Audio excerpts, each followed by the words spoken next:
Modern education നമ്മളെ വെറും passive learners ആക്കുന്നതിന് പകരം വിമർശനാശക്തമായി ചിന്തിക്കുവാനും ചോദ്യങ്ങൾ ഉയർത്തുവാനും അഭിപ്രായങ്ങൾ രൂപപ്പെടുത്തുവാനും ഒക്കെയാണ് ശരിക്കും പ്രാപ്തരാക്കുന്നത്. പക്ഷേ ചിന്തിക്കാൻ പഠിപ്പിക്കുന്ന വിദ്യാഭ്യാസവും ചിന്തിച്ചാൽ മൗനം ആവശ്യപ്പെടുന്ന സമൂഹവുമാണ് ഇപ്പോൾ പലപ്പോഴും യാഥാർത്ഥ്യം. ഇപ്പോൾ for example most sensitive areas ആയിട്ട് ഞാൻ കാറ്റഗറൈസ് ചെയ്യുന്ന ചില ടോപ്പിക്സ് ആണ് ദൈവം, മതം, ജാതി, ആചാരം, അനുഷ്ഠാനം എക്സെട്ര എക്സെട്ര എക്സെട്ര. ഇവയൊന്നും ശരിക്കും ഡിസ്റെസ്പെക്റ്റ് ചെയ്യാനോ അല്ലെങ്കിൽ ഇതൊന്നും ഇല്ലയെന്ന് വരുത്തി തീർക്കാനൊന്നും അല്ല. പക്ഷേ സിമ്പിൾ ക്ലാരിഫിക്കേഷൻ പോലും ഇവിടെ ഒരു സിന്നായിട്ടാണ് കാണുന്നത്. എന്താ അല്ലേ?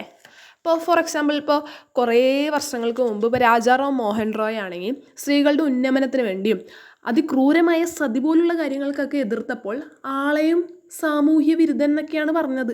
ഇപ്പം ഇത്ര വർഷം കഴിഞ്ഞതുകൊണ്ട് മാറ്റമൊന്നുമില്ല. ഇപ്പോഴും ചോദ്യങ്ങൾ ഉയർത്തുന്നവർ എപ്പോഴും അറ്റാക്ക് ചെയ്യപ്പെട്ടുകൊണ്ടല്ലേ ഇരിക്കുന്നത്. ഇന്ന് ആളുകൾ എഡ്യൂക്കേറ്റഡ് ആണെന്നെങ്കിലും പറയാം. ബട്ട് അന്ന് I'm 100% sure that Rajaram Mohan Roy isolated ആയിട്ടുണ്ടാവും, ഭ്രാന്തനെന്ന് വിളിച്ചിട്ടുണ്ടാവും, സാമൂഹ്യ വിരുദ്ധനെന്ന് വിളിച്ചിട്ടുണ്ടാവും, സമൂഹം മൊത്തത്തിൽ ഒറ്റപ്പെടുത്തിയിട്ടുണ്ടാവണം.